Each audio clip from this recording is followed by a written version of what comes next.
जय गुरुदेव। सभी को प्रणाम। रितंभरा अध्याय में सभी का हृदय से स्वागत है।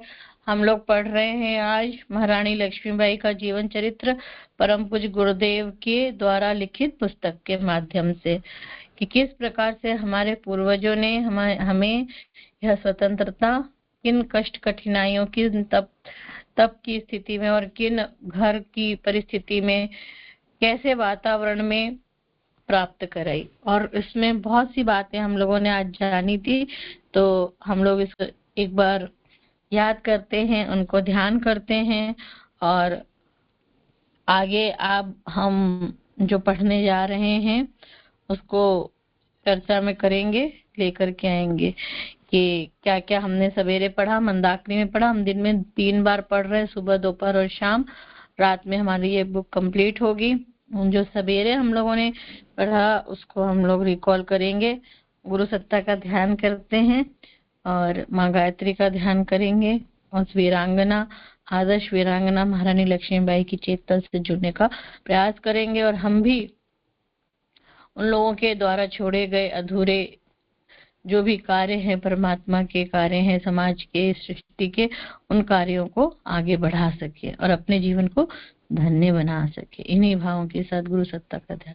ओम गुरुर्ब्रह्मा गुरुर्विष्णु गुरुरेव महेश्वरः गुरुरेव परब्रह्म तस्मै श्री गुरुवे नमः। ओम श्री गुरुवे नमः। आवाहयामि, स्थापयामि, ध्यायामि, तो नमस्कारं करोमि। ओम मायातु वरदे देवी त्र्यक्षरे ब्रह्मवादिनी गायत्री छन्दसां मातः ब्रह्मयोने नमोस्तुते। ओम श्री गायत्र्यै नमः।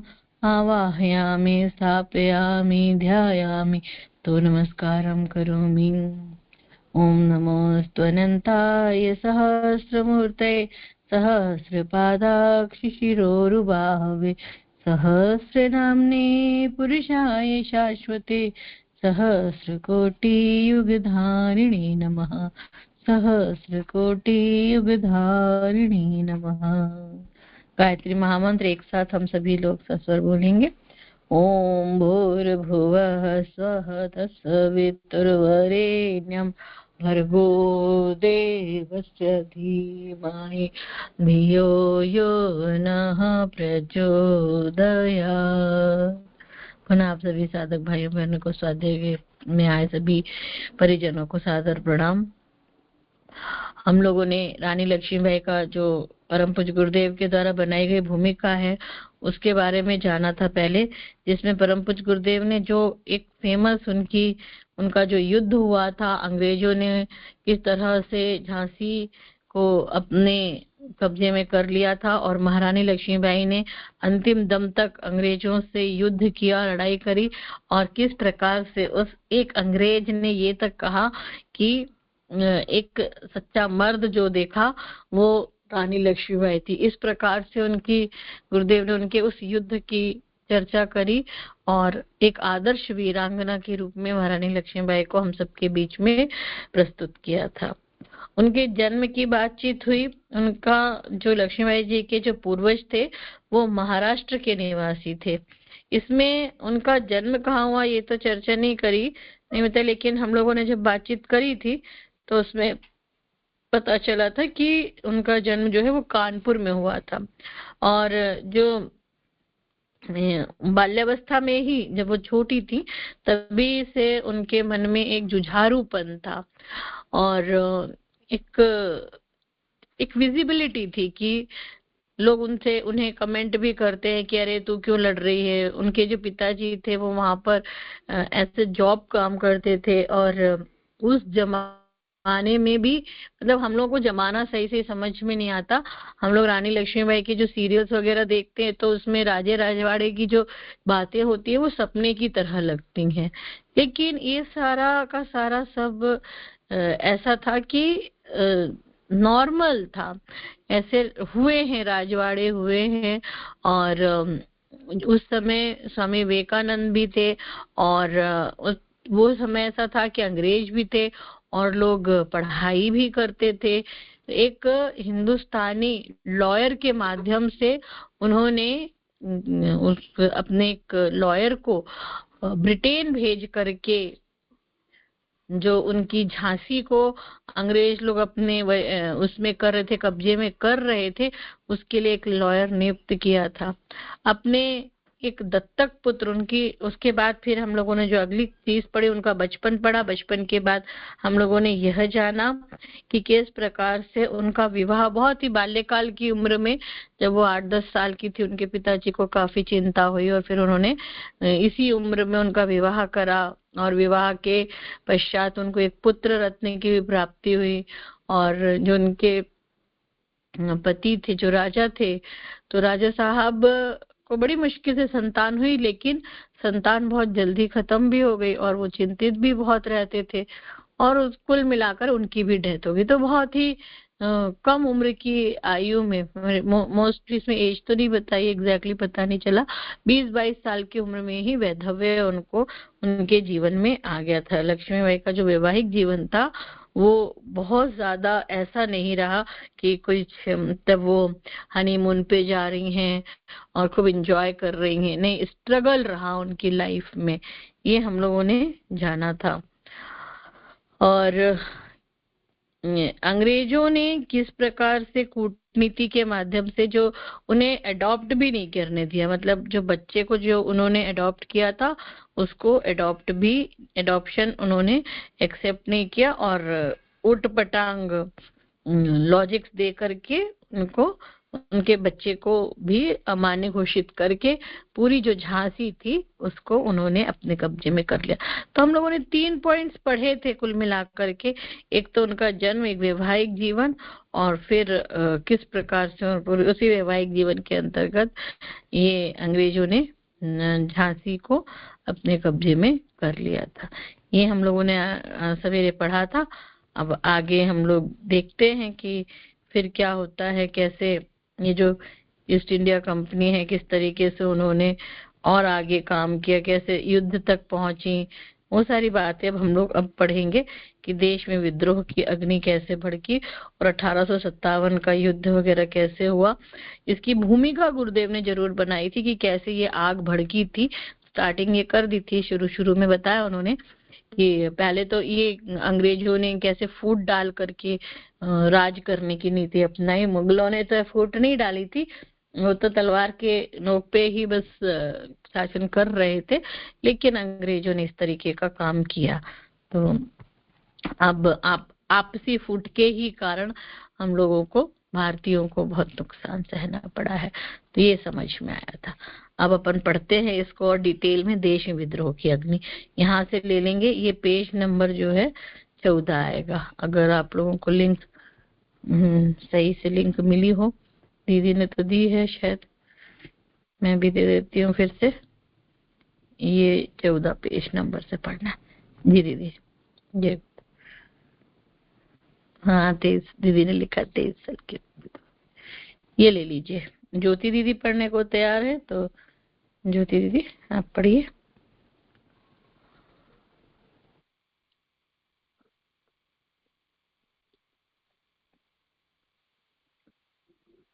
जय गुरुदेव दीदी, सभी को प्रणाम। और आज हम पढ़ रहे हैं महारानी लक्ष्मीबाई के बारे में। तो दीदी पेज नंबर 12 से लेना है क्या? शुरू से नहीं लेना है? हाँ दीदी 12 से शुरू का तो मैंने रिवाइज कर दिया, वो सवेरे पढ़ लिया, अब अपन यहाँ से पढ़ेंगे 12 से। ठीक है दीदी, मैं निकालती हूँ।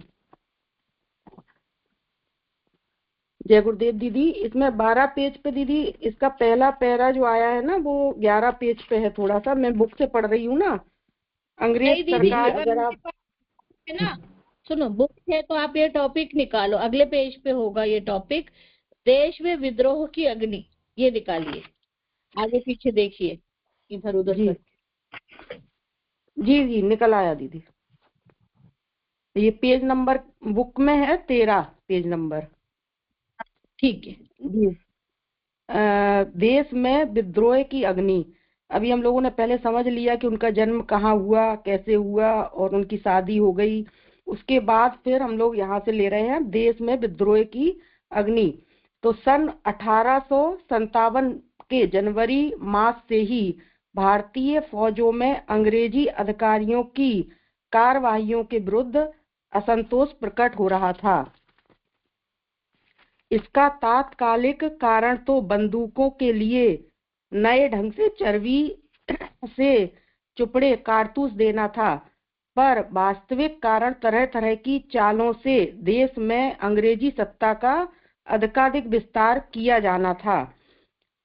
इससे यहाँ के कितने ही प्रधान व्यक्ति अंग्रेजों के विरोधी बन गए थे, जिनमें बिठूर निवासी नाना साहब प्रमुख थे। जब उनकी 8 लाख वार्षिक की पेंशन अन्यायपूर्वक रोक दी गई और झांसी तथा अवध जैसे राज्यों को भी उन्होंने अंग्रेजों द्वारा जब्त किए जाते देखा, तो उनके हृदय में भारत के देसी राजाओं को संगठित करके अंग्रेजों को मार भगाने की भावना उत्पन्न होने लगी। पहले तो उन्होंने इस संबंध में कई बार सब राजाओं को पत्र लिखे और फिर तीर्थ यात्रा का बहाना करके सब जगह स्वयं राजाओं से मिले और उनसे इस संबंध में साठगांठ की। अवध की राजधानी लखनऊ में तो हाथी पर उनका बहुत बड़ा जुलूस निकाला गया। तो यहाँ गुरुदेव जो लिख रहे हैं वो 1857 के जनवरी मास में क्या हुआ कि भारतीय फौजों ने अंग्रेजी अधिकारियों की कार्रवाइयों के विरुद्ध असंतोष प्रकट हो रहा था। मतलब 1957 में क्या हुआ कि जो अंग्रेजी सरकार थी उनके खिलाफ हम भारतीय लोगों का जो था वो असंतोष प्रकट होने लगा था, और उन्होंने क्या किया कि बंदूकों के लिए नए ढंग से चर्बी से चुपड़े कारतूस देना, इस तरह की चालों से देश में अंग्रेजी सत्ता का अधिकाधिक विस्तार किया जाना था। क्या है सन 1857 के जनवरी मास से ही भारतीय फौजों में अंग्रेजी अधिकारियों की कार्रवाइयों के विरुद्ध असंतोष प्रकट हो रहा था। इसका तात्कालिक कारण तो बंदूकों के लिए नए ढंग से चर्बी से चुपड़े कारतूस देना था, पर वास्तविक कारण तरह तरह की चालों से देश में अंग्रेजी सत्ता का अधिकाधिक विस्तार किया जाना था। इससे यहाँ के कितने ही प्रधान व्यक्ति, मतलब बहुत सारे जो भारतीय लोग थे ना, वो अंग्रेजों के विरुद्ध हो गए, और उनमें एक नाना साहब भी प्रमुख थे जो बिठूर के निवासी थे। जब उनकी 8 लाख वार्षिक पेंशन अन्यायपूर्वक रोक दी गई, जो नाना साहब थे उनकी 8 लाख वार्षिक की पेंशन थी जो कि अंग्रेजों ने रोक दी, और झांसी तथा अवध जैसे राज्यों को भी उन्होंने अंग्रेजों द्वारा जब्त किए जाते देखा। तो उन्होंने कई राज्य जो थे ना, अवध जैसे राज्यों को भी अंग्रेजों ने जब्त कर लिया। तो उनके हृदय में भारत के देसी राजाओं के संगठित करके अंग्रेजों को मात भगाने की, तो नाना साहब ने क्या किया, उनके मन में ये हुआ कि सभी देसी जो राज्य के राजा है वो सब लोग मिल जाएं और अंग्रेजों को मार भगाएं। पहले तो उन्होंने इस संबंध में कई बार राजाओं को पत्र लिखे उन्होंने, और तीर्थ यात्रा का बहाना बनाकर वो कई राजाओं से मिले और उनसे इस संबंध में साठगांठ भी की। तो अवध की राजधानी लखनऊ में तो हाथी पर उनका मतलब बहुत बड़ा जुलूस भी निकाला गया। आगे है, सब लोगों से गुप्त रूप से विचार विमर्श करके जून 1857 में विद्रोह आरंभ करने की तिथि तय की गई, पर भारतीय फौजों में असंतोष अधिक बढ़ जाने से मेरठ के सिपाहियों ने 10 मई को ही क्रांति का श्री गणेश कर दिया। वहां के समाचारों से कानपुर, झांसी आदि सब स्थानों की देसी सेनाओं में उत्तेजना फैल गई। यद्यपि अंग्रेज अधिकारी यह नहीं जानते थे कि क्रांति की योजना भीतर ही भीतर कितनी अधिक फैल चुकी है, फिर भी वे सावधान हो गए और अपने स्त्री बच्चों को सुरक्षित स्थानों पर पहुंचा दिया। तो इसमें बताया जा रहा है कि लोगों से गुप्त रूप से विचार विमर्श शुरू हो गया। जून 1857 में विद्रोह करने की तारीख तय भी हो गई, लेकिन भारतीय फौजों ने ये काम, जो मेरठ के सिपाहियों ने 10 मई को ही उन्होंने इसका श्री गणेश कर दिया, मतलब अंग्रेजों के खिलाफ लड़ाई का। और वहां के समाचारों में कानपुर, झांसी आदि सब स्थानों की देसी सेनाओं में उत्तेजना फैल गई जब ये क्रांति उत्पन्न हुई तो सब में एक लहर दौड़ गई, मतलब अपने देश को आजाद करने की। यद्यपि अंग्रेज अधिकारी यह नहीं जानते थे कि क्रांति की योजना कितनी अधिक फैल चुकी है, फिर भी वे सावधान हो गए और उन्होंने स्त्री बच्चों को सुरक्षित स्थानों पर पहुंचा दिया। आगे है, कानपुर और झांसी में विद्रोह का आरंभ एक ही दिन 4 जून 1857 को हुआ। मेरठ में 10 मई को हो गया और कानपुर और झांसी में ये 4 जून 1857 को विद्रोह शुरू हुआ। कानपुर में पूर्व निश्चित योजना के अनुसार ठीक आधी रात को 3 फायरों के संकेत देकर अंग्रेजों के विरुद्ध युद्ध घोषणा की गई। उधर झांसी में भी 4 जून को ही सेना के प्रधान अफसर कप्तान डनलप और टेलर को डाक खाने से लौटते समय रास्ते में ही मार दिया गया। इन विद्रोहियों के नेता रिसालदार काले खां और तहसीलदार अहमद हुसैन थे। उन्होंने 8 तारीख को झांसी के किले पर भी अधिकार कर लिया और उसके भीतर अपनी रक्षा के लिए एकत्रित 74 अंग्रेज पुरुष, 16 स्त्रियों और 23 बालकों को मौत के घाट उतार दिया। अरे बहुत ही ज्यादा इसमें बताया गया कि कानपुर और झांसी में विद्रोह का आरंभ 4 जून को हो गया और कानपुर में जो पूर्व निश्चित योजना थी उसके अनुसार आधी रात को 3 फायर किए गए, जो कि अंग्रेजों के विरुद्ध युद्ध करने की घोषणा की गई उसके द्वारा। और झांसी में 4 जून को ही झांसी में भी सेना के प्रधान अफसर डनलप और टेलर को, 2 उनके जो अंग्रेजों के अफसर थे, उनको डाकखाने से लौटते समय रास्ते में मार दिया गया। और इन विद्रोहियों के नेता, जो विद्रोही लोग थे, उनके नेता जो थे रिसालदार, एक तो काले खां और दूसरा तहसीलदार अहमद हुसैन, उन्होंने 8 तारीख को झांसी के किले पर अधिकार कर लिया। ये मुसलमान लोगों के नाम बताए गए। उन्होंने क्या किया, झांसी के किले पर अधिकार कर लिया 8 तारीख को और उसके भीतर अपनी रक्षा के लिए एकत्रित उन्होंने जो 75 अंग्रेज पुरुष थे और स्त्रियां थी और बालकों को जो बताया गया उनको मौत के घाट उतार दिया। उसके बाद उन्होंने रानी के महल को घेर लिया और खर्च के लिए धन मांगा। रानी ने कहा कि मेरे पास नगद रुपए तो है नहीं, कुछ आभूषण दे सकती हूँ। अंत में 1 लाख के कीमत के गहने देकर रानी ने उनको संतुष्ट किया। उन्होंने महारानी को भी घेर लिया और उनसे रुपए मांगे तो उन्होंने 1 लाख रुपए दिए। और इसके पश्चात समस्त विद्रोही सेना खल्क खुदा मुल्क बादशाह का अमल महारानी लक्ष्मीबाई का नारा लगाते हुए दिल्ली की ओर रवाना हो गए। और उसके पश्चात क्या हुआ, जो विद्रोही सेना थी उन्होंने नारा लगाया और अमल महारानी लक्ष्मीबाई का, मतलब महारानी लक्ष्मीबाई के साथ ही थे वो, नारा लगाते हुए वे दिल्ली की ओर रवाना हो गए। झांसी पर शासन,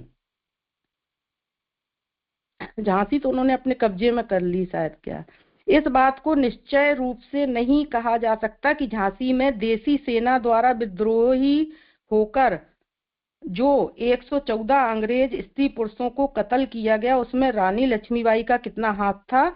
यह तो सच है कि गदर प्रमुख नेता नाना साहब से उनका पुराना संबंध था और झांसी के राज्य का अन्याय पूर्वक जब्त किया जाना भी ऐसी घटना थी जिसके कारण वे नाना साहब की योजना में सम्मिलित मानी जा सकती हैं।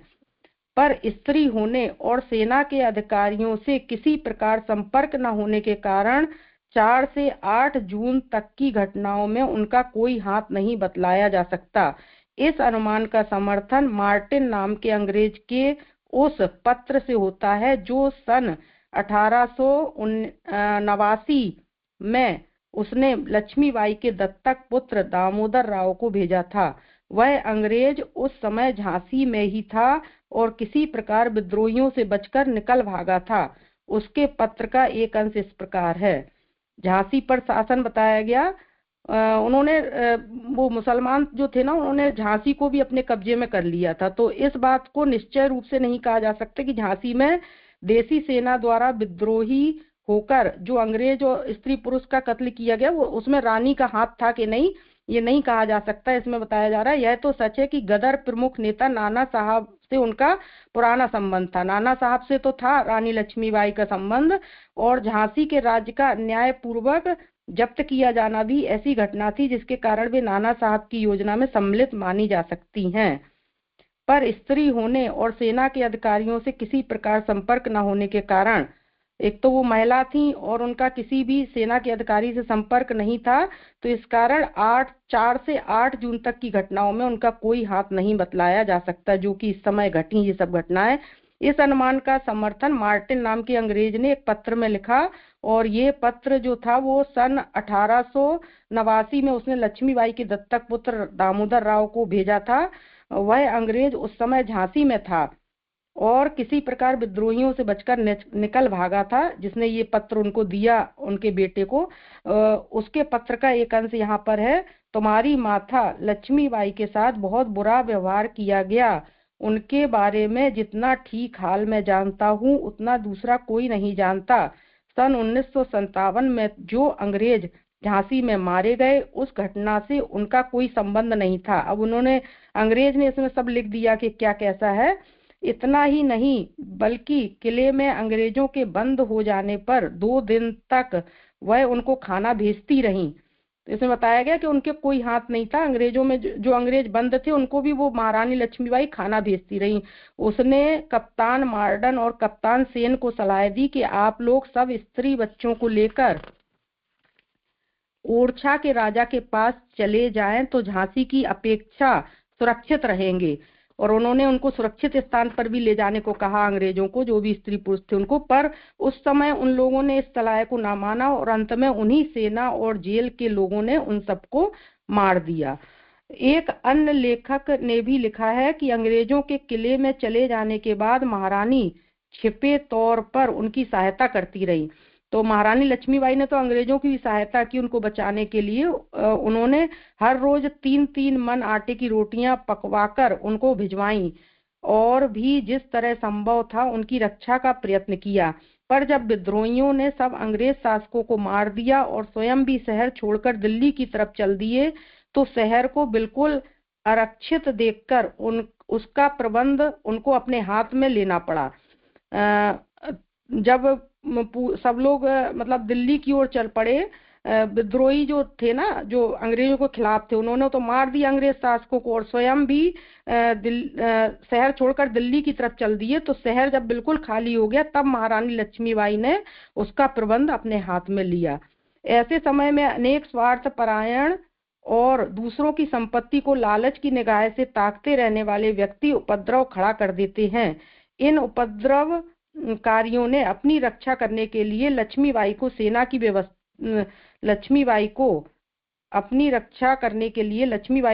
की व्यवस्था करनी पड़ी और तोप, गोला बारूद तथा अन्य हथियारों को तैयार करने के लिए कारखाना स्थापित करना पड़ा। फिर जो उपद्रवकारी थे ना, उनसे रक्षा करने के लिए महारानी लक्ष्मीबाई ने क्या किया, एक तो सेना बनाई, दूसरी तोप, गोला बारूद और बहुत सारे हथियार उन्होंने कारखाने में एक कारखाना स्थापित किया, उसमें तैयार करवाए। महाराज गंगाधर राव के समय तक झांसी के किले में इन सब अस्त्र शस्त्रों का पूरा इंतजाम था, है ना। महाराज गंगाधर राव के समय तक क्या था कि झांसी के किले में सभी तरह के जो अस्त्र शस्त्र थे उनका पूरा इंतजाम उन्होंने कर रखा था। पर उनकी मृत्यु के बाद अंग्रेजों ने उन सबको नष्ट कर दिया था, जिससे रानी अथवा उनके पक्षपाती कभी अकस्मात अंग्रेजी सरकार के विरुद्ध लड़ने की तैयारी ना करने लग जाए। तो जब उनकी मृत्यु हो गई तो अंग्रेजों ने उन सबको नष्ट कर दिया था, जिससे कि ऐसा ना हो कि वो अंग्रेजों के खिलाफ लड़ने लगे। रानी लक्ष्मीबाई को जून, दीदी बता दीजिए जितना पढ़ना हो। रानी लक्ष्मीबाई को जून 1857 से मार्च 1858 तक कुल 9-10 महीने झांसी पर शासन करने का अवसर प्राप्त हुआ। मतलब रानी लक्ष्मीबाई ने जून 1857 से मार्च 1858, एक ही साल का लिखा है, तक 9-10 महीने झांसी पर शासन करने का अवसर प्राप्त हुआ। इस बीच में वे बराबर अपने अंग्रेज अधिकारियों को इस बात का विश्वास दिलाती रहीं कि मैं यह कार्य अपना अधिकार जमाने की मंशा से नहीं कर रही हूँ, वरन जब तक सरकारी अधिकारियों की अनुपस्थिति के कारण राज्य में उपद्रव और लूटमार का भय है, तब तक के लिए मैंने शासन व्यवस्था अपने हाथ में ले ली है। पर अंग्रेजों ने उनकी बातों पर विश्वास नहीं किया। रानी ने बता भी दिया कि मैं कोई मतलब अपने उसमें नहीं ले रही हूँ राज्य को, वो तो और कोई ना इस पर आक्रमण कर दे या लूटमार ना फैले, उपद्रव ना हो, इसलिए मैं संभाल रही हूँ।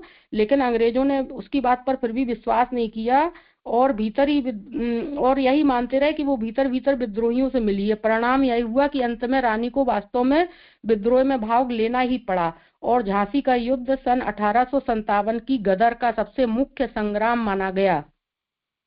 यद्यपि दिल्ली के बादशाह बहादुर शाह, कानपुर के नाना साहब, लखनऊ की बेगम हजरत महल आदि उस समय विद्रोहियों के प्रधान नेता माने गए, पर आज उनका नाम केवल इतिहास के कुछ पाठकों को ही याद रह गया है, जबकि झांसी की रानी नगरों में ही नहीं गांव-गांव में प्रसिद्ध है।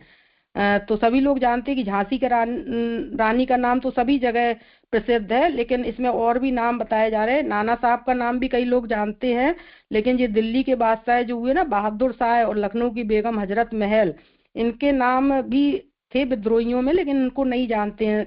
कई जगह इनके नाम नहीं प्रसिद्ध हैं। आज भी छोटे छोटे बालक हर जगह गाते हुए दिखाई पड़ते हैं, खूब लड़ी मर्दानी वह तो झांसी वाली रानी थी।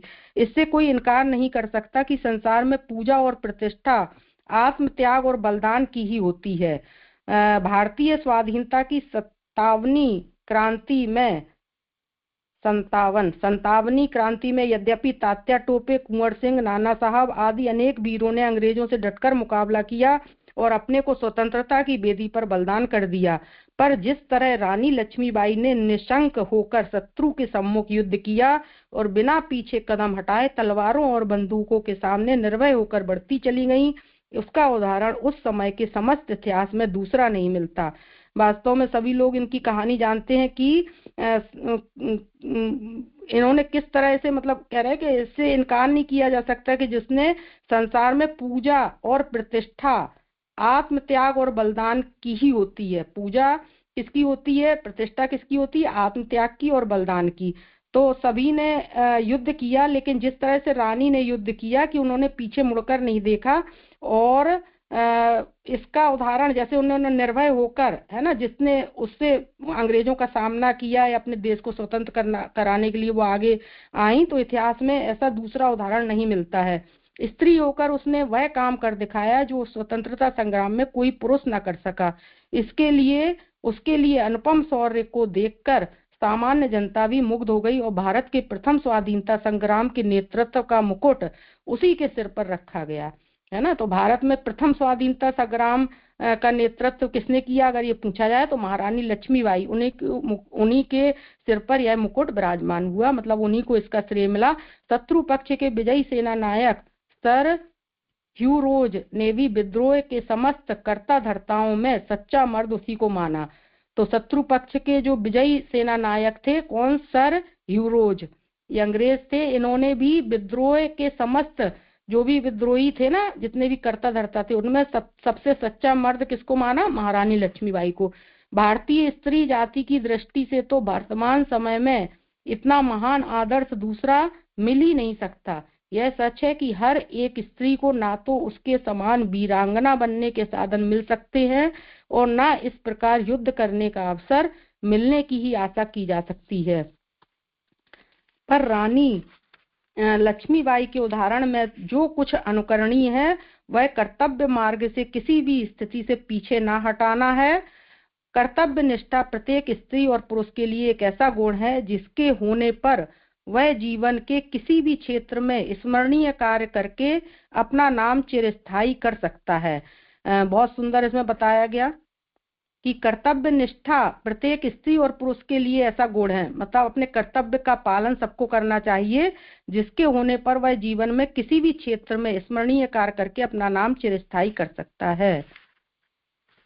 जी दीदी प्रणाम। ज्योति दीदी प्रणाम, बहुत बहुत धन्यवाद, बहुत अच्छे से आप पढ़ रहे, समझा रहे। आगे मैं कुमकुम दीदी से निवेदन करूंगी, दीदी आप पढ़ने का क्रम शुरू करें और थोड़ा स्मार्ट पढ़िएगा दीदी। हाँ जी दीदी, खत्म करना है तो जी। आइए, प्रणाम सभी को। बहुत सुंदर, दीदी की आवाज में एकदम बुलंदी बना था, सुनकर अच्छा लग रहा था। घर के शत्रुओं से युद्ध।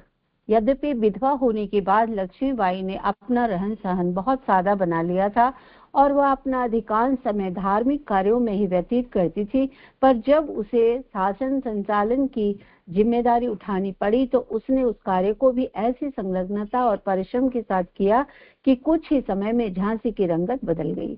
उसका वर्णन करते हुए कानपुर के विद्रोही पुस्तक में कहा गया है, अब कानपुर की बात यहाँ आ रही है, पूरी झांसी की बात भी बताई जा रही है। रानी लक्ष्मीबाई ने सैनिक महत्व के स्थानों की रक्षा पर पूरा ध्यान दिया था। नई तोपें ढाली गई, नए सिपाही भर्ती किए गए, एक टकसाल खोली गई। शासन के प्रत्येक विभाग में रानी के दृढ़ चरित्र का प्रभाव पड़ा। 23 वर्षीय इस नारी ने अपने उत्साह, उद्योग एवं अध्यावसाय से अपने सभी साथियों और झांसी के निवासियों के हृदय में मोहन मंत्र फूंक दिया। वह शासन कार्य की देखभाल स्वयं करती थी। सिर पर एक चमकदार लाल रेशम की टोपी लगाती थी जिसमें चारों ओर मोती और जवाहरात पड़े थे। कितनी सुंदर लगती होंगी, सोचो। एक बहुमूल्य मोतियों की माला उनके गले में रहती थी। उनकी कंचुकी सामने खुली रहती थी और कमर तक लटकती रहती थी, यानी सामने का बटन जो शर्ट जो भी पहनती होंगी ना, वो खुला रहता था। एक जरी के काम वाला कमरबंद उसे बांधे रहता था। उस कमरबंद में दशमिक की नक्काशी के चांदी में मढ़े 2 तमंचे खोसे हुए थे। एक बहुत तेज धार का छुरा भी इसी में लटका रहता था। साड़ी के स्थान पर वह ढीला पैजामा पहनती थी। इस तेजस्वी वेश का प्रभाव सब पर पड़ता था। प्रतिदिन महालक्ष्मी की मंदिर में वह घोड़े अथवा पालकी पर सवार होकर दर्शन करने जाती थी। घोड़े की सवारी का उनको बहुत शौक था और अश्व परीक्षा में वे अत्यंत निपुण थी। तो घोड़े पर दौड़ लगाना उनका एक पेशा बन गया था और वो उसमें निपुण थी, करना भी चाहती थी। जब भी उनको समय मिलता था तो घोड़े पर सवार होकर वो चली जाती थी, भ्रमण करने लगती थी, कहाँ क्या चल रहा है वो देखना है। कचहरी में काम करते समय उनको कोई नहीं देख पाता था क्योंकि उनका स्थान सबसे अलग था। उसके दरवाजे पर 2 सिपाही सुनहरी छड़ियां लेकर खड़े रहते थे। महारानी के पास दीवान लक्ष्मी राव कागज कलम लेकर बैठे रहते और वे जो कुछ भी बोलती थी उसे लिखते जाते थे। महारानी बहुत चतुर थी और उनके सामने जो मामला आता उसकी खूब जांच करके उचित फैसला करती थी। इनके न्याय से समस्त प्रजा खुश थी। यह बात अंग्रेज लेखकों ने स्वयं लिखी है। महाराष्ट्रीयन ब्राह्मण स्त्री होने के कारण वे पर्दा नहीं करती थी और अपने पति की गद्दी पर बैठकर ही राज्य संचालन करती थी। ब्राह्मण स्त्री थी, देखिए कितने पर्दा पर था उस समय। 1886-87 की बात चल रही है, तब तो पर्दे में ही लोग रहते थे। लेकिन यहाँ अपने राष्ट्र को की गरिमा रखने के लिए और उसको बचाने के लिए, पूरे भारत को बचाने के लिए, झांसी को बचाने के लिए वो सिर्फ काम और काम को जानती थी, काम की महत्ता को समझती थी। रानी को राज्यभार संभाले हुए कुछ ही समय हुआ था कि सदाशिव राव नारायण नामक व्यक्ति, जो गंगाधर राव का कोई दूर का संबंधी था, उठ खड़ा हुआ और अपने को झांसी की गद्दी का हकदार बतलाने लगा। कुछ सेना लेकर झांसी को जीतने के लिए चला और शहर से 3 मील के फासले पर करेरा गांव पर चढ़ाई कर दी। उसने वहां से सरकारी थानेदार व तहसीलदार को मारकर भगा दिया और आसपास के मनुष्यों को तंग करके कर वसूल करने लगा, पैसा मांगने लगा, यानी टैक्स दो। उसने राजपुर के थानेदार के पास भी यह खबर भेजी कि सारे गांव में ऐलान कर दो कि अब सदाशिव राव ही राजा है। जब थानेदार ने उसकी बात न मानी तो उसने उसकी सारी जायदाद छीन कर नौकरी से अलग कर दिया। तो देखिए कैसे विरोध चल रहा था और कितने विद्रोहियों का सामना ये करती रहती थी कि इनकी बात को भी सभी लोग मानते थे, समझते थे और कम उम्र में सब कुछ इन्होंने कम उम्र में ही देखा। तो ये सब जो संघर्ष है, जो जीवन की लड़ाई है, वो इनके सामने आया। जब तक इन घटनाओं की खबर रानी लक्ष्मीबाई को मिली तो उसने थोड़ी सी सेना लेकर करेरा पर चढ़ाई कर दी। सदाशिव राव भागकर ग्वालियर के राज्य में चला गया और वहां से फिर तैयारी करके झांसी की तरफ आया, प्लानिंग करके वहां से फिर निकला। इस बार गिरफ्तार करके उसे कैद खाने में बंद कर दिया गया। अब क्यों लोग छोड़े?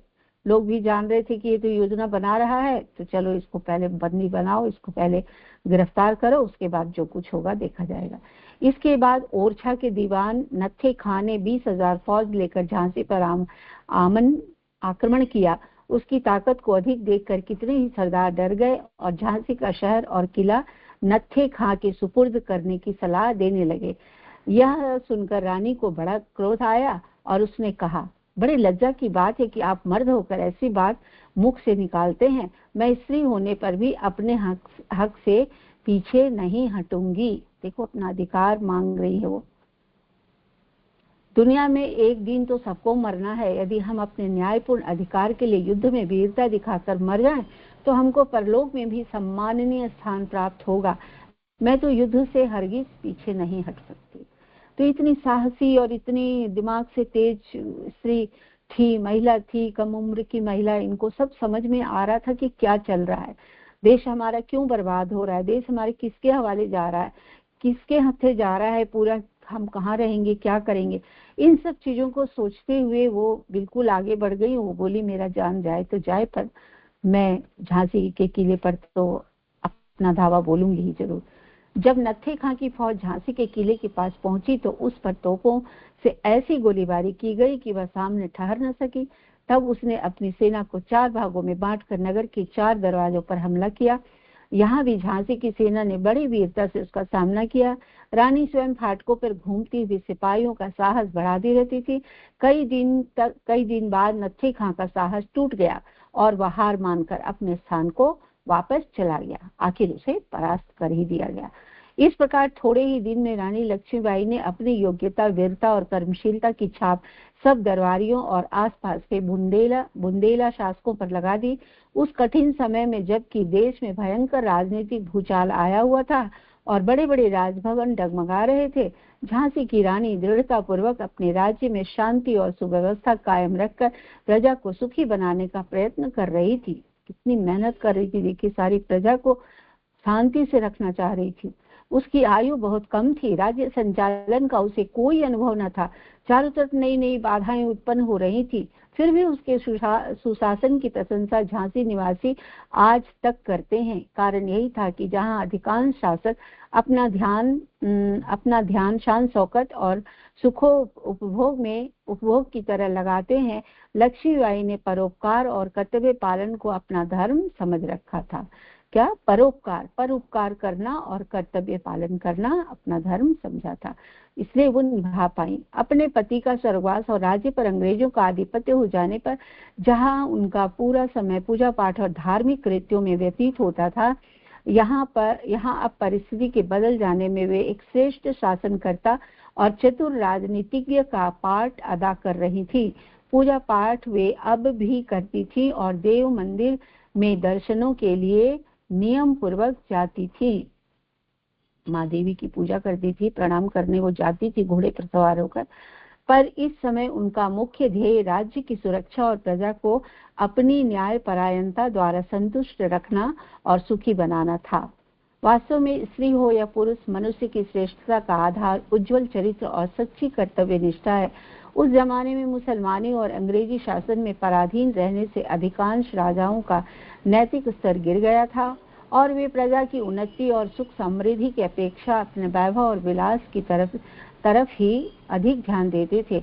उस समय लखनऊ के वाजिद अली शाह जैसे शासक भी थे जिनका समस्त समय जनान खाने में ही व्यतीत होता था और सिवाय नाचने गाने तथा तरह तरह की रंगरेलियों के और कोई काम न था। जनान खाने यानी औरतों के साथ ज्यादा संबंध रहता था। ऐसे युग में यदि लक्ष्मीबाई ने एक प्रसिद्ध राज्य की अधिकारिणी बन जाने पर पूर्ण संयम और त्याग का जीवन व्यतीत किया और अपनी संपूर्ण शक्ति को प्रजा पालन में लगा दिया, तो यह निश्चय ही बड़े गौरव की बात है। यही कारण है कि जहां उस समय के बहुत बड़े नरेशों का कोई जिक्र भी नहीं करता, झांसी की रानी की गुणगाथा और वीरता की कथा इतिहासों और लोकगीतों का महत्वपूर्ण विषय बनी हुई थी। तो राजा रजवाड़ों की बात नहीं होती थी, लेकिन एक स्त्री की बात जो रानी बनकर दिखाई, उनकी बात, उनकी चर्चा सभी तरफ चल रही थी। भारतीय स्त्रियां जो अपने को अबला और असहाय का कर प्राय कर्मठता और कठिनाइयों की जीवन से विलग रहती हैं, रानी लक्ष्मीबाई के उदाहरण से बहुमूल्य प्रेरणा ले सकती हैं। उस युग में एक उच्च पदस्थ नारी का आदर्श भी यही था कि संघर्ष के अवसर पर अपनी मनोवृत्तियों को संयत रखकर पति को कर्तव्य पालन के लिए प्रोत्साहित करे और किसी प्रकार की स्वार्थ जनित निर्बलता प्रकट न करे। यद्यपि उस समय सती प्रथा कानूनन बंद कर दी गई थी, तो भी प्राचीन परंपरा की भावना अवश्य कुछ अंशों में शेष थी कि यदि कोई स्त्री पति का अंत हो जाने पर स्वयं भी प्राणोत्सर्ग कर देती है तो वह बड़े सम्मान की अधिकारिणी है। उस समय तो था सती प्रथा, इसलिए धीरे धीरे उन चीजों को बंद किया गया, उस परंपरा को ही बंद कर दिया गया। तो ये लक्ष्मीबाई देखती थी और समझती थी कि क्या करना चाहिए, कौन सा चीज अच्छा है, कौन सा काम अच्छा है, कौन से कर्तव्य हमें करने चाहिए, उस पर ये जोर देती थी, ध्यान देती थी। पर लक्ष्मीबाई ने अपने उदाहरण से सिद्ध किया कि पति के साथ जल मरने की अपेक्षा कहीं अधिक बड़ा और श्रेष्ठ आदर्श यह है कि स्त्री अपने पति के जीवन कार्य को स्थिर रखे। बहुत सुंदर बात कि पति के जीवन कार्य को स्थिर रखे, यानी हम भी मर गए, वो भी मर गया तो चले गए, खत्म, सब कुछ वहीं पर हो गया। लेकिन कैसे बचाना है, कैसे परिवार को आगे लेकर जाना है। और यहाँ तो राज्य की बात आ रही थी, पूरी झांसी की बात आ रही थी, तो सारी जिम्मेदारी तो उनके ऊपर थी। वो सोचने लगी कि नहीं, हमें तो अब आगे बढ़कर काम करना है। उन्होंने पति की मृत्यु के बाद उनके वंश और राज्य को कायम रखने की पूरी चेष्टा ही नहीं की, वरन अवसर पाने पर ऐसा महान कार्य कर दिखाया जिससे उसके पति गंगाधर राव और झांसी का नाम भी भारतीय इतिहास के पृष्ठों पर स्थायी रूप से अंकित हो गया। तो आज भी हम लोग पढ़ रहे हैं, प्रति वर्ष पढ़ते हैं और जानते हैं। अब तो नस नस में हम सभी को भी आ गया है इतना ज्ञान की झांसी की रानी कैसी थी और हमें भी क्या करना चाहिए, कैसे रहना चाहिए। दीदी आगे का भी पढ़ लेती हूँ। झांसी का युद्ध। कुमकुम दीदी प्रणाम। जी, आगे का एक टॉपिक में ले लेते हैं, उसके बाद स्वाति दीदी से निवेदन करेंगे कि आज जो पढ़ा उसको थोड़ा वो समराइज करते हैं। झांसी का युद्ध। जैसा ऊपर बताया जा चुका है कि झांसी का शासन भार रानी लक्ष्मीबाई ने विशेष परिस्थितियों में ही संभाला था और वह शांति स्थापना के बाद उसे अंग्रेज अधिकारियों के सुपुर्द करने को तैयार थी, क्योंकि उसे अच्छी तरह ज्ञात था कि भारत का बड़े से बड़ा राजा भी युद्ध में अंग्रेजी साम्राज्य के विरुद्ध अधिक समय तक नहीं टिक सकता। पर उस समय के उत्तेजनापूर्ण और अविश्वास के वातावरण में उसकी सद्भावनाएं कुछ भी काम नहीं आई और अंग्रेजों ने उसकी गिनती भी प्रधान विद्रोही नेताओं में कर ली। तो बहुत अच्छे से कुमकुम दीदी ने इसको क्लियर किया था कि उनकी भावना क्या थी झांसी की कार्यभार संभालने की। केवल वो उस परिस्थिति को संभालने के लिए उन्होंने ये कार्य किया था, न कि उसको उस पर साम्राज्य जमाने। और उनको पता भी था कि अंग्रेज के विरुद्ध लड़ना और टिकना कोई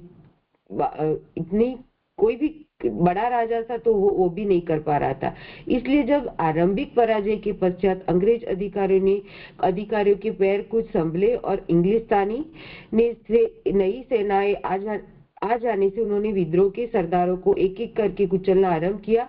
तो सर ह्यू रोज और सर रॉबर्ट हैमिल्टन के नेतृत्व में एक सुदृढ़ सेना मुंह यानी कि इंदौर की छावनी से रवाना हुई और सीहोर, रोहतासगढ़, बरोदिया, सागर, सनोडा, घड़ाकोट, मदनपुर आदि स्थानों में विद्रोहियों के अधीन करती हुई 16 मार्च 1858 को झांसी से 14 मील के फासले पर चंचनपुर नामक स्थान में पहुंचकर उसे अपना कैंप लगाए। तो जैसे ये विद्रोह शांत हुआ तो फिर अंग्रेज सेना ने जितने भी शासक थे, जो विद्रोही थे, उनके जो जितने भी स्थान थे उन पर अपना अधिकार जमाया और फिर 16 मार्च 1858 झांसी से 14 मील चंचनपुर नामक स्थान पर वो पहुंचे।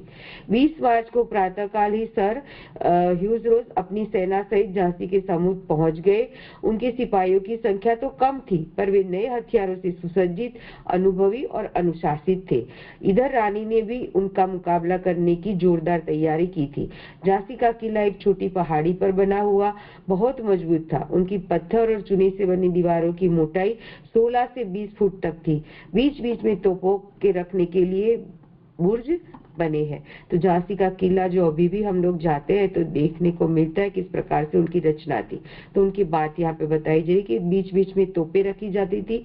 गजराजक नामक एक बुर्ज सबसे बड़ा 20 गज लंबा और चौड़ा था तथा 60 गज ऊंचा था। उसके चारों तरफ तोपें लगी हुई थी जिनमें कड़क बिजली, धनराज, भवानी शंकर, नालदार आदि नामावली कई तोप बहुत प्रसिद्ध थी। शहर के चारों ओर भी एक मजबूत परकोटा था जिससे 5 बड़े फाटक थे और स्थान स्थान बुर्ज भी थे जिन पर तोपें रखी थी। तो किस प्रकार से झांसी की सुरक्षा की व्यवस्था थी इसके बारे में हम लोगों ने पढ़ा, जाना। आगे पढ़ते हैं। जिस समय रानी और अंग्रेजों का युद्ध आरंभ हुआ उस समय किले और नगर में कुल मिलाकर 11,000 सेना थी।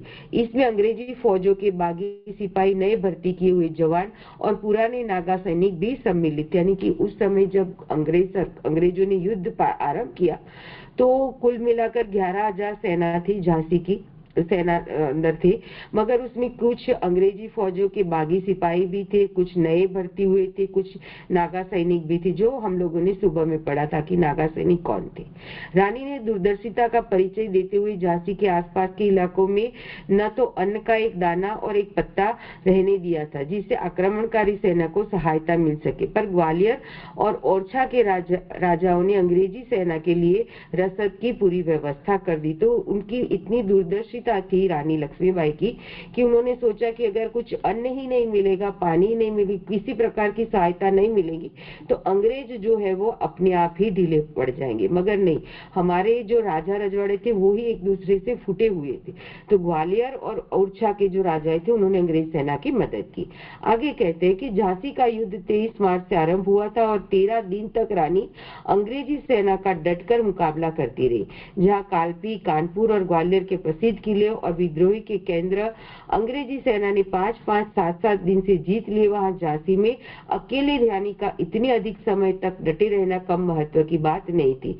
तो छोटे जो बड़े बड़े राजवाड़े थे कि कानपुर है, ग्वालियर है, तो वो उनको तो 5-7 दिन में जीत लिया था, मगर एक छोटा सा झांसी है और उसमें भी वो एक अकेली महिला उसके सामने डटकर जमी हुई थी, उनको 13 दिन लगे।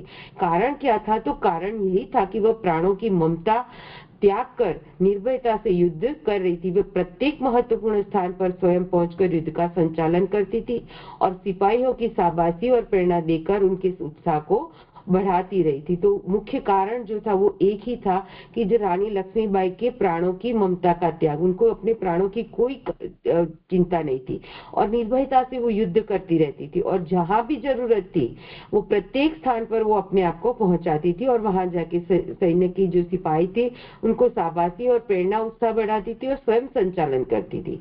जब अंग्रेजी तोपों की गोलाबारी से किले की दीवार एक स्थान पर टूट गई तो रानी के नेतृत्व में स्त्रियों और बच्चों ने घंटों तक परिश्रम करके उसकी मरम्मत कर दी। तो देखो यहाँ पे एक बात बहुत अच्छी से कि केवल सिपाही ही नहीं मर, उनकी स्त्रियां, उनके बच्चे जो सभी थे वो झांसी को बचाने के लिए अपना योगदान, अपना त्याग, अपना बलिदान देने के लिए तत्पर थे। तब जाके ये युद्ध इतने दिनों तक चला।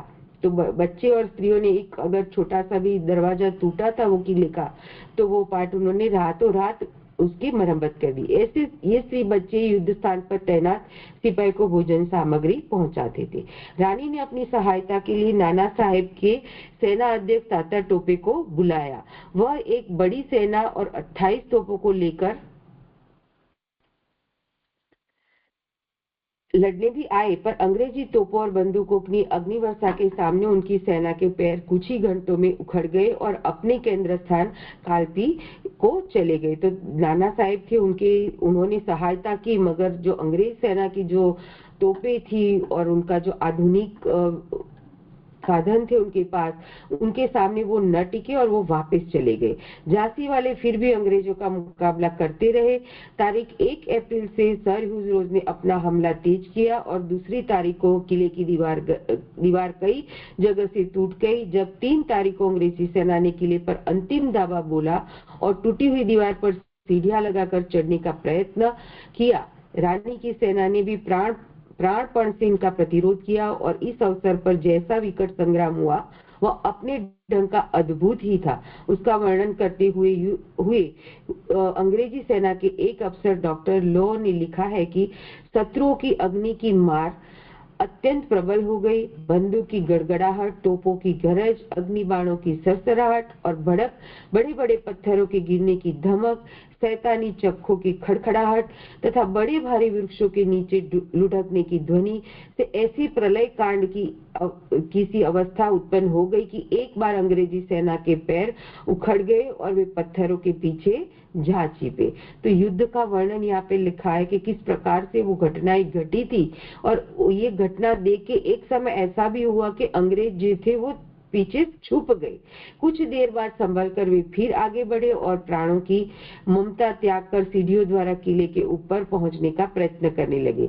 इनमें से बहुतों के प्राण चले गए, कुछ गोली का शिकार हुए, कुछ ढकेल दिए गए और कुछ की गर्दन उड़ा दी गई। दोनों ओर से अनुपम वीरता, बलिदान और साहस के दृष्टांत देखने में आए। अंत में अंग्रेजी झंडा किले पर लगा दिया गया। तब अंग्रेजी सेना की एक टुकड़ी ने नगर स्थित राजमहल पर धावा बोला। सड़कों पर एक एक कदम पर युद्ध और अंग्रेजी सिपाहियों को जलते हुए मकानों के बीच से गुजरना पड़ा। महल के द्वार, चौक और प्रत्येक कमरे में उनका डटकर मुकाबला किया गया। जब तक महल के सब रक्षक न मारे गए तब तक अंग्रेज महल पर कब्जा न कर सके। फिर अस्तबल में भी भयंकर संग्राम हुआ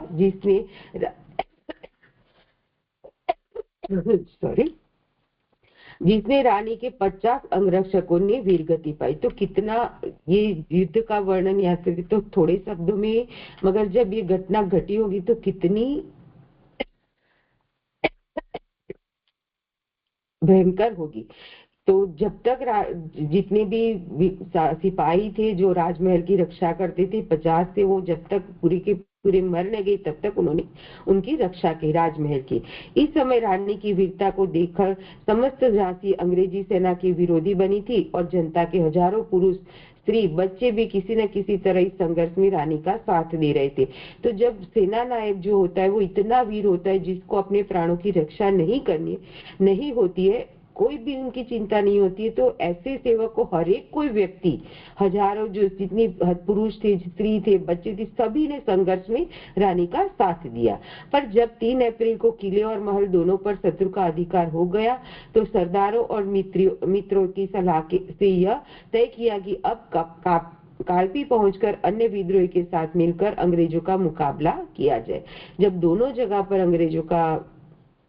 अंग्रेजों ने अपना हाथ जमा दिया तब सबने मिलकर एक फैसला लिया कि अब जाइए हम लोग कालपी चले जाते हैं नाना साहेब के यहाँ और फिर हम लोग अंग्रेजों का मुकाबला करेंगे। 4 अप्रैल को 200 सिपाहियों को साथ लेकर रानी उतरी, दरवाजे से बाहर निकली और कालपी की तरफ चल दी।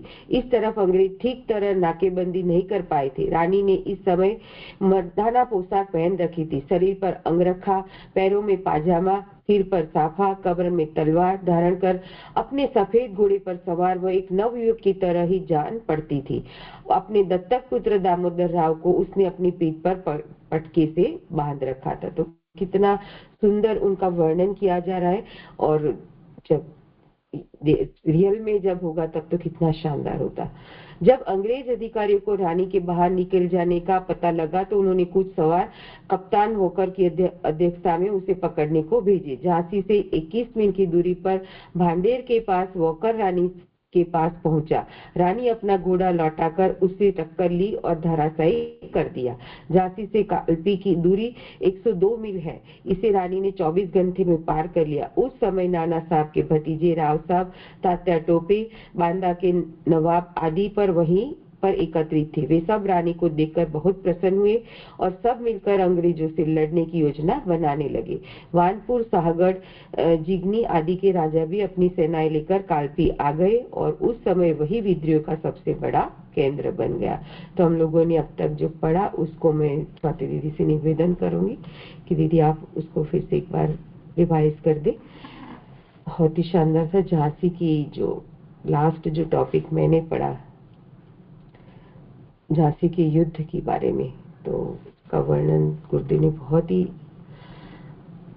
सुंदर ढंग से किया, जैसे लगता है कि अभी अभी हमारे पूरा जो दृश्य है वो अपनी आंखों के सामने चल रहा हो। आगे स्वाति दीदी आप हो क्या?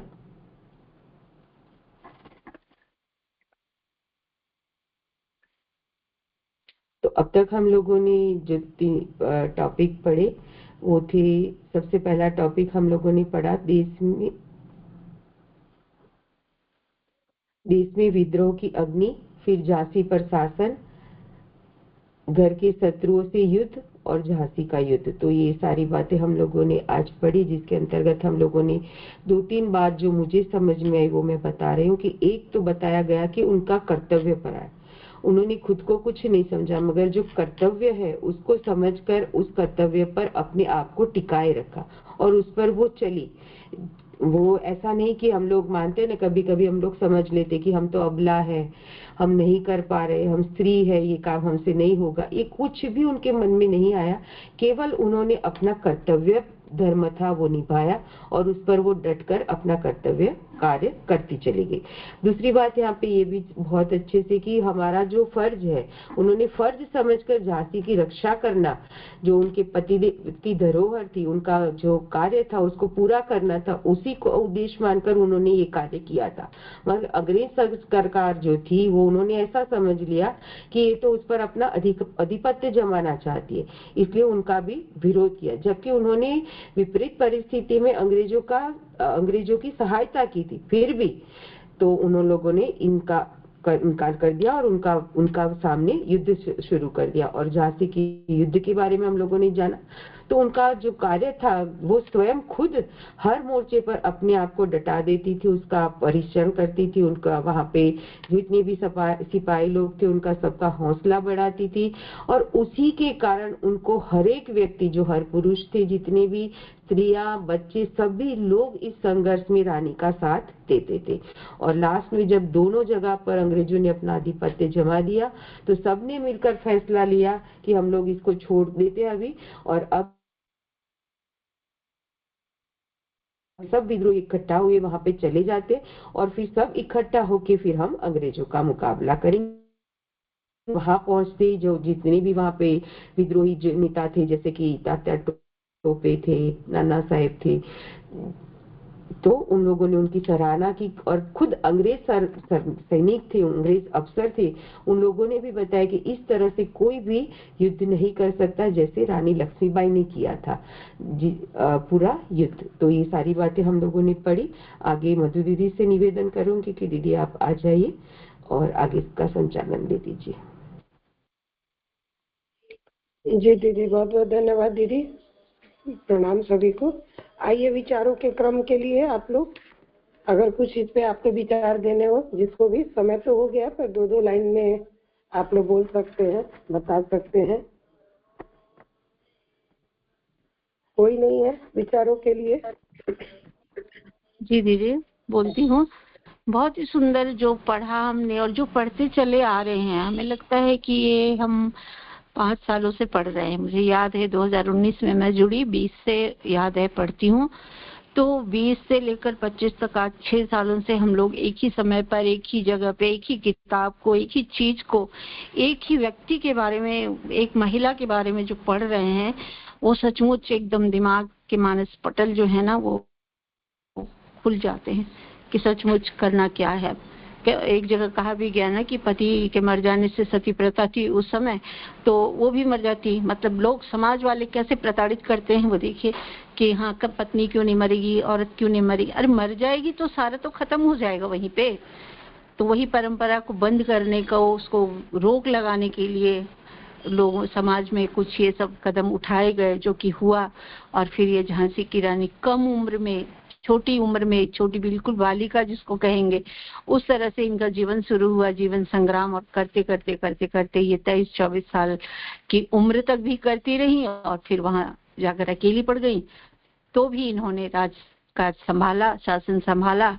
और फिर आगे तो फिर युद्ध का जो दौर चला वो तो फिर इनके हाथों ही सब था। और देखिए कहीं न कहीं विद्रोही डरते भी थे, अंग्रेज इनसे डरते भी थे, और ये डरा कर ही निकलती थी कि हम ऐसा पोशाक भी पहन ले, मैं ऐसी ड्रेस भी पहन ले, ताकि मुझे कोई राजा से कम न समझे। खैर ठीक है, मन में वो सब तो नहीं होगा इनके, लेकिन कर्तव्य परायण जो थी, काम करने के पीछे ये अपना सारा जीवन समर्पित कर दी। तो ये बहुत बड़ी विडंबना है कि हम लोग अगर इनसे भी कुछ ना सीख पाए तो फिर इतनी किताबों को पढ़ने से भी तो कोई फायदा भी नहीं है। तो इसलिए सीखना जरूर जीवन में है कि जहाँ भी जो काम आ जाए आप उसे हाथ में लीजिए और करिए। कहीं अकेले नहीं, आबला सबला हम लोग मानते हैं अपने आप को, लेकिन है नहीं, अंदर से ताकत रहता है। ये बात है कि ताकत से करेंगे तो होगा ही होगा वो काम। ये मुझे समझ में थोड़ा सा आया और अच्छा लगता है कि बस पढ़ते रहूं, सुनते रहूं, ये चीज अच्छा लगता है। जय गुरुदेव दीदी, औरों को भी ले लीजिए। प्रणाम। जी दीदी, बहुत बहुत धन्यवाद है। अब मैं नेहा दीदी को ले रही हूँ।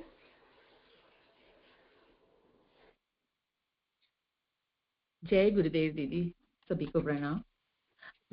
गुरुदेव का ये ऐसे साहित्य रखना और इस तरह के वीरांगनाओं की कहानियां जो उसमें शामिल करना, और उन्होंने ये कहा कि ये पढ़ने के लिए, तो इससे यही सिद्ध होता है कि गुरुदेव जो कहते हैं कि आत्मबल जो है हमारा वो सब सर्वोपरि है। यदि हम अपने अंदर ये विश्वास रख लें या हम ये ठान लें तो हम जो चाहें, स्त्रियां कहीं कोई कम नहीं होती हैं। जब हम ये अंदर से जब हम फील लाते हैं तो अंदर से जो ऊर्जा आती है हमारे अंदर, आत्मबल आता है, तो उससे दुनिया का कोई काम ऐसा नहीं है जो स्त्रियां नहीं कर सके। आज की स्थिति आप देख लीजिए कि कहीं भी किसी भी फील्ड में देख लीजिए, आज औरतें लड़कियां कितना हवाई जहाज उड़ा रही हैं और कैसे प्लेन्स उड़ा रही हैं, सब दिखा रहे हैं, आजकल देख रहे हैं कि आज के युग की नारी। जो गुरुदेव का यही कहना है कि हम आगे के, हम लोग भी, हम अपने बच्चों को, जैसे वो रानी चाहती तो वो अच्छे सुंदर से लहंगे पहन के और साड़ियां पहन के जेवर पहन के बैठ सकती थी, और उनको तो वो पेंशन मिलती तो आराम से एंजॉय करती, आराम से रहती, वो उसको दुनिया की फिक्र नहीं। लेकिन जब उसने अपने ऊपर ये सब चीजें ली कि नहीं, ये हमारा कहना चाहिए कि हमारा कर्तव्य है ये, कि हमें अपनी प्रजा को अपने बच्चों की तरह ही देखते। पहले इस तरह के माँ बाप भी जो बच्चों को दिखाते थे, सिखाते थे, जो शिक्षाएं देते थे, उसमें कोई डराते नहीं थे किसी भी तरह से। वो एक आत्मबल से भरी हुई, एक शक्ति से भरी हुई, आत्मविश्वास से भरी हुई कहानियां सुनाते थे, और डरने की कोई बात नहीं है। और सारा चीज वो आपके चेहरे पे, आपके तेज आपके चेहरे पे आ जाता है, तो सामने वाला वैसे ही आपकी जैसे आप कभी ऐसे, मैंने खुद देखा है, ये कई बार ऐसा महसूस किया है कि जैसे आप कभी कभी अंदर से घबराते हो, कई बार ऐसी परिस्थितियों में फंस जाते हैं, आप रात में चल रहे हैं, बाहर जा रहे हैं, कहीं निकल रहे हैं, लेकिन अंदर से मैंने खुद फील किया, कभी कभी मैं डरी हुई रहती हूँ, लेकिन हिम्मत रखती हूँ अंदर से, अंदर भले घबराहट हो रही है, लेकिन ये मालूम है कि नहीं, हम जिस गुरु सत्ता से जुड़े हुए हैं, या हम आत्मबल हमारे अंदर है, तो हम अपने आंखों से या अपने तेज से लोगों को इतना प्रभावित कर देते कि वो वहीं उतने में ही वो डर जाता है सामने वाला। और कितना बड़ा उन्होंने कर्तव्य का पालन किया, अपनी प्रजा को पूरा अपने बच्चों जैसा संभाला, कि उनको इतनी चिंता थी कि अगर हम तो चाहते तो निकल जाते, और सती होना भी उन्होंने स्वीकार नहीं किया। क्यों? और बहुत मुश्किल होता है, ये जो दिख रहा है, कहानियां सुन रहे हैं हम लोग, ये वास्तव में जो घटी है, इतना मुश्किल होता है एक स्त्री के लिए, और जो नई युवती और इतनी सुंदर और रानी जो थी, उसको इस हर तरह के लोगों से, और देखा नहीं कि उन्होंने कहा कि गृह युद्ध ही शुरू हो गया आपस में ही, और सारे मुसलमान आके वो आतंक मचा के गए कि भाई उन्होंने मारकाट अंग्रेजों की उनकी कर दी, स्त्रियों की और उनकी, और बाद में रानी की जय बोलते हुए निकल गए, तो उनको ये भ्रमित किया, तो अंग्रेजों को भी ये भड़का दिया कि देखो, तो अंग्रेज तो समझ गए कि ये रानी का काम नहीं है, क्योंकि रानी तो भोजन भेजती थी, और ये जो काले खां और ये सब जो करके गए, तो उसके बाद रानी ने जिस बुद्धिमत्ता से काम किया कि विपरीत परिस्थितियों में अपने आप को कैसे संभाल के रखना है, और कैसे अपने आप को संभाल के विपरीत परिस्थितियों में कैसे सही दिशा में हमें अपना सोच को ले जाके अपना काम करना है, तो उन्होंने सती होना स्वीकार ना करके अपने कर्तव्यों का पालन किया, और मरना तो है ही, और मजबूती से इस तरह के मर्दाना कपड़े पहन के और घोड़े पे चढ़ के जिस तरह से उन्होंने ये किया, वास्तव में धन्य है हमारे देश की नारियां। और कहना चाहिए कि इनसे तो बहुत प्रेरणाएं लेने को हैं, और गुरुदेव का उद्देश्य हम लोगों को ये सब बताना और यह साहित्य में ये ऐड करना, ये बहुत इसीलिए कि हम इसको पढ़ के हमारे अंदर एक ऊर्जा महसूस हो। जय गुरुदेव, जैसा मुझे समझ में आया मैंने अपने हिसाब से बताया। जय गुरुदेव दीदी, सभी को प्रणाम।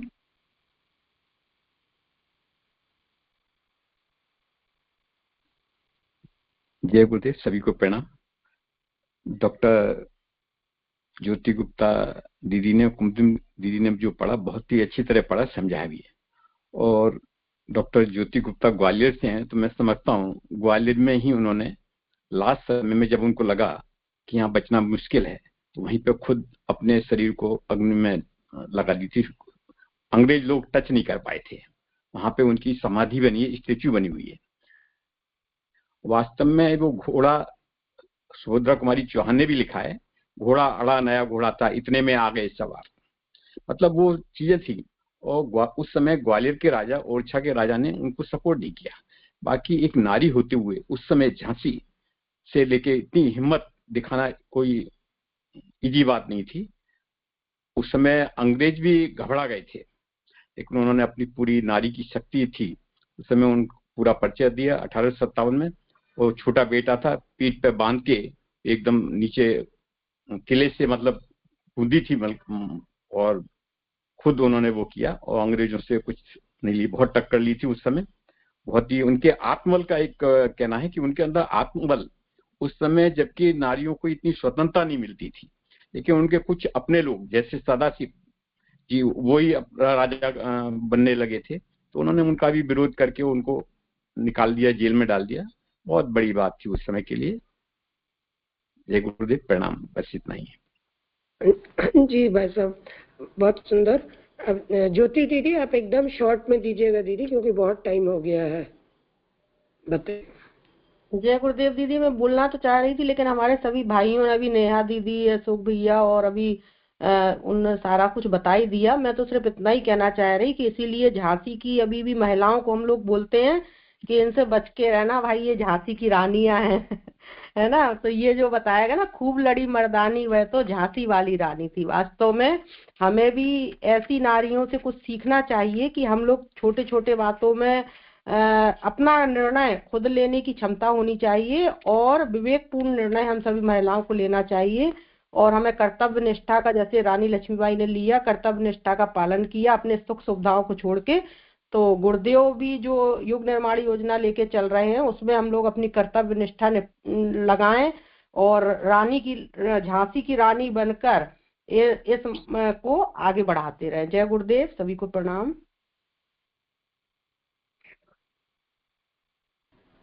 जी दीदी, बहुत सुंदर सबने विचार भी दिया। आज हम लोगों ने पढ़ा आदर्श वीरांगना रानी लक्ष्मीबाई। तो सही बात है कि हमारे यहाँ वीरता और शूरता की कमी नहीं थी, कमी थी तो एकता की, जिसकी वजह से रानी लक्ष्मीबाई पराजित हुई और ये अंग्रेज हमारे ऊपर शासन कर पाए। अपने कर्तव्यों को निभाती रही, और जैसा कि हम सब ने पढ़ा कि वो सती भी नहीं हुई। उस समय सती प्रथा थी पर वो नहीं हुई। सिर्फ उनके जीवन का उद्देश्य था अपने राज्य की सुरक्षा और प्रजा को सुखी और समृद्ध बनाना। और यही मनुष्य की श्रेष्ठता का आधार, यही जो होता है उज्जवल चरित्र और सच्ची कर्तव्य निष्ठा, जो हमारी महारानी लक्ष्मीबाई ने किया। आइए आदरणीय नंदुबेन दीदी, आप शॉर्ट में एकदम विचार देते हुए गायत्री मंत्र की आहुतियां प्रदान करिएगा, और लोग भी आहुतियों के लिए टच कर लें। जय गुरुदेव जी, सभी को प्रणाम। महारानी लक्ष्मीबाई का जब नाम ही आता है तो हम सभी बहनों को जुनून हो जाता है कि हमारी एक भारतीय नारी मातृभूमि की मिट्टी का तिलक लगाकर एक शौर्यवान साहसी, जिसने स्वाधीनता का प्रथम मुकुटमणि पहना या ना मुकुट पहना, और स्वाधीनता की सेना में जो प्रथम युद्ध में वो नेतृत्व उसका प्रथम आता है। तो हम नारियों के लिए तो बहुत बहुत गौरव की बात है कि ऐसी एक नारी है हमारी भारतीय, जिसने युद्ध के समय प्राण तक अपने न्यौछावर कर दिया अपने देश के लिए, स्वाधीनता के लिए। आइए सभी को सद्बुद्धि मिले, इन्हीं भावों के साथ गायत्री महामंत्र की आहुतियां प्रदान करते हैं। ओम भूर्भुवः स्वः तत्सवितुर्वरेण्यं भर्गो देवस्य धीमहि धियो यो नः प्रचोदयात् स्वाहा। इदं गायत्री इदं न मम। ओम भूर्भुवः स्वः तत्सवितुर्वरेण्यं भर्गो देवस्य धीमहि धियो यो नः प्रचोदयात् स्वाहा। इदं गायत्री इदं न मम। ॐ भूर्भुवः स्वः तत्सवितुर्वरेण्यं भर्गो देवस्य धीमहि धियो यो नः प्रचोदयात् स्वाहा। इदं गायत्री इदं न मम महामृत्युंजय मंत्र आहुति। जिनका जन्मदिन है उनका जीवन मंगलमय बने, जिनका विवाह दिवस है उनका दाम्पत्य जीवन सुखी और प्रसन्न रहे, और स्वस्थ है उसको स्वास्थ्य प्रदान मिले। इन्हीं भावों के साथ सभी जीवों की मंगल कामना करते हुए महाकाल से प्रार्थना। ओम त्र्यंबकं यजामहे सुगंधिं पुष्टिवर्धनम् उर्वारुकमिव बन्धनान् मृत्योर्मुक्षीयमामृतात् स्वाहा। इदं महामृत्युंजयाय इदं न मम। ॐ त्र्यंबकं यजामहे सुगन्धिं पुष्टिवर्धनम् उर्वारुकमिव बन्धनान् मृत्योर्मुक्षीयमामृतात् स्वाहा। इदं महामृत्युंजयाय इदं न मम। ॐ त्र्यंबकं यजामहे सुगन्धिं पुष्टिवर्धनम् उर्वारुकमिव बन्धनान् मृत्योर्मुक्षीयमामृतात् स्वाहा। इदं महामृत्युंजयाय इदं न मम।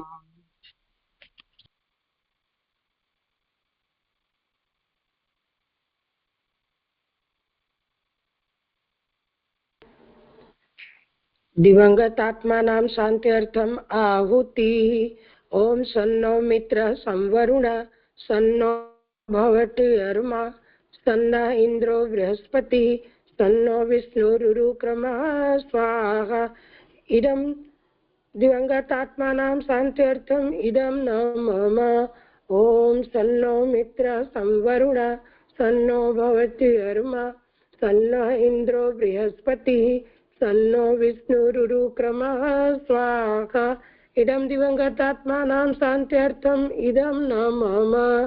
ॐ सन्नो मित्रः संवरुणः सन्नो भवति अर्मा सन्न इन्द्रो बृहस्पतिः सन्नो विष्णुरुक्रमः स्वाहा। इदं दिवंगतात्मानां शान्त्यर्थम् इदं न मम। पर्यावरण पुष्टिर्थम् आहुतिः। ओम पृथिव्यै स्वाहा स्वाहा। ओम अंतरिक्षाय स्वाहा स्वाहा। ओम सूर्याय स्वाहा स्वाहा। ओम चंद्राय स्वाहा स्वाहा। ओम नक्षत्रेभ्यः स्वाहा स्वाहा। ओम अद्भ्यः स्वाहा स्वाहा। ओम औषधिभ्यः स्वाहा स्वाहा।